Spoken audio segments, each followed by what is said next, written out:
ಆತ್ಮೀಯ ಸ್ನೇಹಿತರೆ, ನಮಸ್ಕಾರ.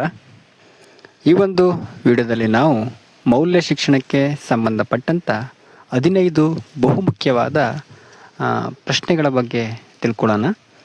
ಯಾರು ನಮ್ಮ ಚಾನಲ್ನ ಸಬ್ಸ್ಕ್ರೈಬ್ ಮಾಡಿಲ್ಲ, ಈಗಲೇ ಸಬ್ಸ್ಕ್ರೈಬ್ ಮಾಡ್ಕೊಳ್ಳಿ. ಮೌಲ್ಯ ಶಿಕ್ಷಣಕ್ಕೆ ಸಂಬಂಧಪಟ್ಟಂತೆ ಪಾಠಗಳು ಹಾಗೆ ಕ್ವಶನ್ ಪೇಪರ್ಗಳ ಒಂದು ಅನಲೈಸನ್ನು ನಾವು ಈ ಒಂದು ಚಾನಲಲ್ಲಿ ಮಾಡ್ತೀವಿ. ಈಗ ಮೌಲ್ಯ ಶಿಕ್ಷಣಕ್ಕೆ ಸಂಬಂಧಪಟ್ಟಂಥ ಮೊದಲ ಪ್ರಶ್ನೆ, ಮೌಲ್ಯ ಶಿಕ್ಷಣದ ಮುಖ್ಯ ಉದ್ದೇಶ ಏನು ಅಂತಕ್ಕಂಥದ್ದು. ಇಲ್ಲಿ ಆಪ್ಷನ್ಗಳನ್ನ ನೋಡ್ಬೋದು. ಕೇವಲ ಅಂಕಗಳನ್ನು ಗಳಿಸುವುದು, ನೈತಿಕ ಮತ್ತು ಸಮಗ್ರ ವ್ಯಕ್ತಿತ್ವ ವಿಕಸನ ಮಾಡುವುದು, ತಾಂತ್ರಿಕ ಕೌಶಲ್ಯಗಳನ್ನು ಮಾತ್ರ ಕಲಿಸುವುದು, ಉದ್ಯೋಗ ಮಾಹಿತಿ ನೀಡುವುದು. ಮೌಲ್ಯ ಶಿಕ್ಷಣದ ಮುಖ್ಯ ಉದ್ದೇಶ ಏನಪ್ಪ ಅಂತಂದರೆ ನೈತಿಕ ಮತ್ತು ಸಮಗ್ರ ವ್ಯಕ್ತಿತ್ವ ವಿಕಸನವನ್ನು ಮಾಡ್ತಕ್ಕಂಥದ್ದೇ ಮೌಲ್ಯ ಶಿಕ್ಷಣದ ಪ್ರಮುಖ ಉದ್ದೇಶ ಆಗಿರ್ತದೆ. ಇನ್ನು ಎರಡನೇ ಪ್ರಶ್ನೆ, ಮೌಲ್ಯ ಶಿಕ್ಷಣವು ಈ ಕೆಳಗಿನ ಯಾವುದನ್ನು ಒಳಗೊಂಡಿರಬೇಕು? ಸಾರ್ವತ್ರಿಕ ಮತ್ತು ತರ್ಕಬದ್ಧ ನಿಯಮಗಳು, ಕೇವಲ ಪಠ್ಯಪುಸ್ತಕದ ಜ್ಞಾನ, ಕಟ್ಟುನಿಟ್ಟಾದ ಶಿಕ್ಷೆಗಳು, ಯಾವುದೇ ನಿಯಮಗಳಿಲ್ಲದಿರುವುದು. ಮೌಲ್ಯ ಶಿಕ್ಷಣವು ಈ ಕೆಳಗಿನ ಯಾವುದನ್ನು ಒಳಗೊಂಡಿರಬೇಕು ಅಂತಂದರೆ ಸಾರ್ವಜನಿಕ ಮತ್ತು ತರ್ಕಬದ್ಧ ನಿಯಮಗಳನ್ನು ಮೌಲ್ಯ ಶಿಕ್ಷಣ ಒಳಗೊಂಡಿರಬೇಕು. ಇನ್ನು ಮುಂದಿನ ಪ್ರಶ್ನೆ, ಮಕ್ಕಳಲ್ಲಿ ಮೌಲ್ಯಗಳನ್ನು ಬೆಳೆಸುವಲ್ಲಿ ಯಾರ ಪಾತ್ರ ಅತ್ಯಂತ ಪ್ರಮುಖವಾಗಿರ್ತದೆ? ಕೇವಲ ಸ್ನೇಹಿತರು, ಪೋಷಕರು ಮತ್ತು ಶಿಕ್ಷಕರು, ಸಾಮಾಜಿಕ ಜಾಲತಾಣಗಳು ಮತ್ತು ಚಲನಚಿತ್ರಗಳು. ಮಕ್ಕಳಲ್ಲಿ ಮೌಲ್ಯಗಳನ್ನು ಬೆಳೆಸುವಲ್ಲಿ ಯಾರ ಪಾತ್ರ ಅತ್ಯಂತ ಪ್ರಮುಖವಾಗಿರ್ತದೆ ಅಂತಂದರೆ ಪೋಷಕರು ಮತ್ತು ಶಿಕ್ಷಕರ ಪಾತ್ರ ಪ್ರಮುಖವಾಗಿರ್ತದೆ. ಇನ್ನು ಮುಂದಿನ ಪ್ರಶ್ನೆ, ಈ ಕೆಳಗಿನವುಗಳಲ್ಲಿ ಯಾವುದು ಸಾರ್ವತ್ರಿಕ ಮಾನವ ಮೌಲ್ಯವಾಗಿದೆ? ಸ್ವಾರ್ಥ, ಸತ್ಯ ಮತ್ತು ಕರುಣೆ, ಅಸೂಯೆ, ಕೋಪ. ಯಾವುದು ಸಾರ್ವತ್ರಿಕ ಮಾನವ ಮೌಲ್ಯ ಆಗಿದೆ? ಇದಕ್ಕೆ ಉತ್ತರ ಬಂದು ಬಿ, ಸತ್ಯ ಮತ್ತು ಕರುಣೆ ಸಾರ್ವತ್ರಿಕ ಮಾನವ ಮೌಲ್ಯ ಆಗಿರುತ್ತದೆ. ಇನ್ನು ಮುಂದಿನ ಪ್ರಶ್ನೆ, ಮೌಲ್ಯ ಶಿಕ್ಷಣದಲ್ಲಿ ಸ್ವಯಂ ಅನ್ವೇಷಣೆ ಎಂದರೆ ಏನು? ಇತರರ ತಪ್ಪುಗಳನ್ನು ಹುಡುಕ್ತಕ್ಕಂಥದ್ದು, ತನ್ನ ಒಳಗಿನ ಆಸೆಗಳು ಮತ್ತು ಮೌಲ್ಯಗಳನ್ನು ತಾನೇ ಅರಿತುಕೊಳ್ಳುವುದು, ಕೇವಲ ಪರೀಕ್ಷೆಗಾಗಿ ಓದುವುದು, ಸಾಮಾಜಿಕ ನಿಯಮಗಳನ್ನು ವಿರೋಧಿಸುವುದು. ಇದಕ್ಕೆ ಉತ್ತರ ಬಂದು ತನ್ನ ಒಳಗಿನ ಆಸೆಗಳು ಮತ್ತು ಮೌಲ್ಯಗಳನ್ನು ತಾನೇ ಅರಿತುಕೊಳ್ಳೋದಕ್ಕೆ ನಾವು ಸ್ವಯಂ ಅನ್ವೇಷಣೆ ಅಂತ ಕರಿತೀವಿ. ಇನ್ನು ಮುಂದಿನ ಪ್ರಶ್ನೆ, ಪರಿಸರ ಪ್ರೇಮ ಮತ್ತು ಪ್ರಕೃತಿಯನ್ನು ಗೌರವಿಸುವುದು ಯಾವ ಮೌಲ್ಯಕ್ಕೆ ಸೇರ್ತದೆ? ಆರ್ಥಿಕ ಮೌಲ್ಯ, ಸಾಂಸ್ಕೃತಿಕ ಮೌಲ್ಯ, ಪರಿಸರ ಮೌಲ್ಯ, ರಾಜಕೀಯ ಮೌಲ್ಯ. ಪರಿಸರ ಮತ್ತು ಪ್ರಕೃತಿಯನ್ನು ಗೌರವಿಸ್ತಕ್ಕಂಥದ್ದು ಪರಿಸರ ಮೌಲ್ಯ ಆಗಿರ್ತದೆ. ಪರಿಸರಕ್ಕೆ ಸಂಬಂಧಪಟ್ಟಂತೆ ಯಾವುದೇ ಒಂದು ವಿಚಾರ ಬಂದರೂ ಅದು ಪರಿಸರ ಮೌಲ್ಯಕ್ಕೆ ಉದಾಹರಣೆ ಆಗುತ್ತೆ. ಇನ್ನು ಮುಂದಿನ ಪ್ರಶ್ನೆ, ಶಾಲೆಗಳಲ್ಲಿ ಮೌಲ್ಯ ಶಿಕ್ಷಣವನ್ನು ನೀಡಲು ಅತ್ಯುತ್ತಮ ಮಾರ್ಗ ಯಾವುದು? ಕೇವಲ ಉಪನ್ಯಾಸ ನೀಡತಕ್ಕಂಥದ್ದು, ಶಿಕ್ಷಕರು ತಾವೇ ಆದರ್ಶವಾಗಿ ನಡೆದುಕೊಂಡು ಮಾದರಿಯಾಗುವುದು, ಕಠಿಣ ಪರೀಕ್ಷೆಗಳನ್ನು ನಡೆಸುವುದು, ತಪ್ಪು ಮಾಡಿದರೆ ದಂಡಿಸುವುದು. ಇದಕ್ಕೆ ಉತ್ತರ ಬಂದು ಶಾಲೆಗಳಲ್ಲಿ ಮೌಲ್ಯ ಶಿಕ್ಷಣವನ್ನು ನೀಡೋದಕ್ಕೆ ಶಿಕ್ಷಕರು ತಾವೇ ಆದರ್ಶವಾಗಿ ನಡೆದುಕೊಂಡು ಮಾದರಿಯಾಗ್ತಕ್ಕಂಥದ್ದು ಉತ್ತರ ಆಗಿರ್ತದೆ.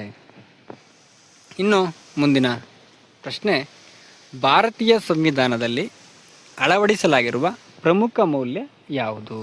ಭಾರತೀಯ ಸಂವಿಧಾನದಲ್ಲಿ ಅಳವಡಿಸಿರ್ತಕ್ಕಂಥ ಪ್ರಮುಖ ಮೌಲ್ಯ ಯಾವುದು ಅಂತಕ್ಕಂಥದ್ದು ಅಸಮಾನತೆ, ನ್ಯಾಯ, ಸ್ವತಂತ್ರ ಮತ್ತು ಸಮಾನತೆ, ಸರ್ವಾಧಿಕಾರ, ಪ್ರಾಂತೀಯತೆ. ಇದಕ್ಕೆ ಉತ್ತರ ಬಂದು ಬಿ, ನ್ಯಾಯ, ಸ್ವತಂತ್ರ ಮತ್ತು ಸಮಾನತೆಯನ್ನು ಭಾರತ ಸಂವಿಧಾನದಲ್ಲಿ ಅಳವಡಿಸಿರ್ತಾರೆ. ಇನ್ನು ಮುಂದಿನ ಪ್ರಶ್ನೆ, ಒಬ್ಬ ವ್ಯಕ್ತಿಯು ತನ್ನ ತಪ್ಪುಗಳನ್ನು ಒಪ್ಪಿಕೊಂಡು ತಿದ್ದುಪಡಿ ಮಾಡಿಕೊಳ್ಳುವುದು ಯಾವ ಮೌಲ್ಯ? ಪ್ರಾಮಾಣಿಕತೆ, ದುರಹಂಕಾರ, ಅಸಹನೆ, ಸ್ವಾರ್ಥ.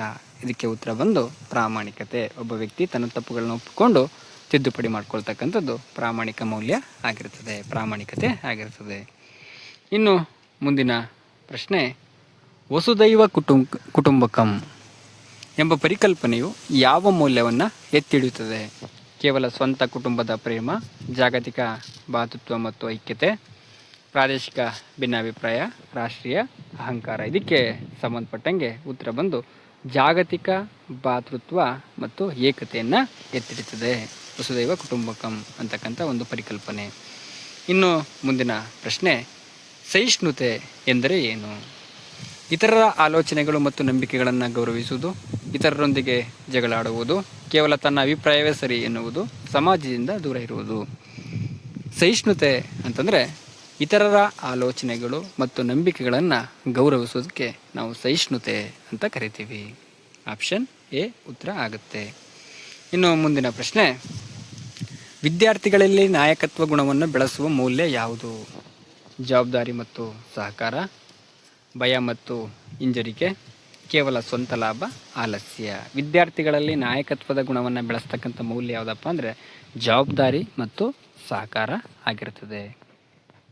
ಇನ್ನು ಮುಂದಿನ ಪ್ರಶ್ನೆ, ಕೆಳಗಿನವುಗಳಲ್ಲಿ ಯಾವುದು ನಕಾರಾತ್ಮಕ ಗುಣವಾಗಿದ್ದು ಮೌಲ್ಯ ಶಿಕ್ಷಣದಿಂದ ದೂರ ಇಡಬೇಕು? ನಕಾರಾತ್ಮಕ, ಇಲ್ಲಿ ಸಕಾರಾತ್ಮಕ ಅಂತ ಕೇಳಿಲ್ಲ, ನಕಾರಾತ್ಮಕ ಗುಣ ಯಾವುದು ಅಂತಕ್ಕಂಥದ್ದು. ಸಹಾನುಭೂತಿ, ಕೃತಜ್ಞತೆ, ಭ್ರಷ್ಟಾಚಾರ ಮತ್ತು ತಾರತಮ್ಯ, ಶಾಂತಿ. ಇದರಲ್ಲಿ ಯಾವುದು ನಕಾರಾತ್ಮಕ ಗುಣ ಅಂತಂದರೆ ಭ್ರಷ್ಟಾಚಾರ ಮತ್ತು ತಾರತಮ್ಯ. ಇದನ್ನು ಮೌಲ್ಯ ಶಿಕ್ಷಣದಿಂದ ಆಚೆಗೆ ಇಡಬೇಕು. ಇನ್ನು ಮುಂದಿನ ಪ್ರಶ್ನೆ, ಸೈಬರ್ ಮೌಲ್ಯಗಳು ಯಾವುದಕ್ಕೆ ಸಂಬಂಧಿಸಿವೆ? ಸೈಬರ್ ಮೌಲ್ಯಗಳು ಯಾವುದಕ್ಕೆ ಸಂಬಂಧಿಸಿದೆ ಅಂತಕ್ಕಂಥದ್ದು. ಆಪ್ಷನ್ ಎ ಕೇವಲ ಕ್ರೀಡೆಗಳು, ಅಂತರ್ಜಾಲ ಮತ್ತು ತಂತ್ರಜ್ಞಾನದ ಜವಾಬ್ದಾರಿಯುತ ಬಳಕೆ, ಹಣಕಾಸು ಹೂಡಿಕೆ, ಕೃಷಿ ಪದ್ಧತಿ. ಇದಕ್ಕೆ ಉತ್ತರ ಬಂದು ಅಂತರ್ಜಾಲ ಮತ್ತು ತಂತ್ರಜ್ಞಾನದ ಜವಾಬ್ದಾರಿಯುತ ಬಳಕೆಗೆ ಸೈಬರ್ ಮೌಲ್ಯಗಳು ಸಂಬಂಧಿಸಿದೆ. ಇನ್ನು ಮೌಲ್ಯ ಶಿಕ್ಷಣದ ಅಂತಿಮ ಯಶಸ್ಸು ಯಾವುದರಲ್ಲಿ ಅಡಗಿದೆ? ಕೇವಲ ಪರೀಕ್ಷೆಯಲ್ಲಿ 100 ಅಂಕ ಪಡೆಯುವುದು, ಕಲಿತ ಮೌಲ್ಯಗಳನ್ನು ದೈನಂದಿನ ಜೀವನದಲ್ಲಿ ಅಳವಡಿಸಿಕೊಳ್ಳುವುದು, ದೊಡ್ಡ ಪದವಿಗಳನ್ನು ಪಡೆಯುವುದು, ಸಮಾಜದಲ್ಲಿ ಕೇವಲ ಪ್ರಚಾರ ಪಡೆಯುವುದು. ಇದಕ್ಕೆ ಉತ್ತರ ಬಂದು ಕಲಿತ ಮೌಲ್ಯಗಳನ್ನು ದೈನಂದಿನ ಜೀವನದಲ್ಲಿ ಅಳವಡಿಸಿಕೊಳ್ತಕ್ಕಂಥದ್ದು ಆಗಿರುತ್ತದೆ. ಇಷ್ಟು ಮೌಲ್ಯ ಶಿಕ್ಷಣಕ್ಕೆ ಸಂಬಂಧಪಟ್ಟಂಥ ಪ್ರಮುಖ 15 ಬಹು ಆಯ್ಕೆಯ ಪ್ರಶ್ನೆಗಳಾಗಿರ್ತದೆ. ಇನ್ನು ಮುಂದಿನ ವಿಡಿಯೋದಲ್ಲಿ ಮತ್ತು 15 ಕ್ವಶನ್ಗಳೊಂದಿಗೆ ನಾನು ಬರ್ತೀನಿ ಅಂತ ಹೇಳ್ತಾ, ಯಾರು ನಮ್ಮ ಚಾನಲ್ನ ಸಬ್ಸ್ಕ್ರೈಬ್ ಮಾಡಿಲ್ಲ ಈಗಲೇ ಸಬ್ಸ್ಕ್ರೈಬ್ ಮಾಡ್ಕೊಳ್ಳಿ. ಧನ್ಯವಾದಗಳು.